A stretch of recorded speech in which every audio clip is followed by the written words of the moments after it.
Ok, La Habana, día 2 de enero, el barrio Vedado. ¿Cuál es su nombre? Ramón Sotolongo. ¿Y qué trabajo tiene usted? ¿Trabajo? Sí. No, yo soy jubilado. Muy bien.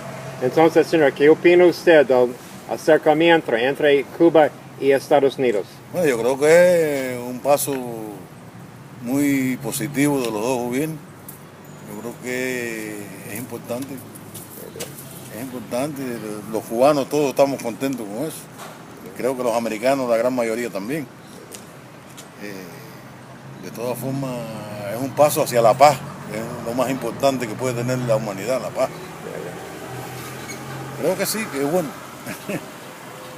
¿Tiene usted algunas preocupaciones con todo esto? Con respecto a las futuras relaciones. Sí. Bueno, usted sabe que siempre eso está sujeto a, ¿cómo se llama? A las cosas que pueden suceder, ¿no? De ambas partes.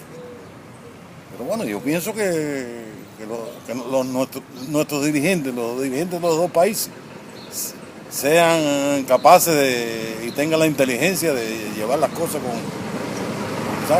respeto, con buena voluntad.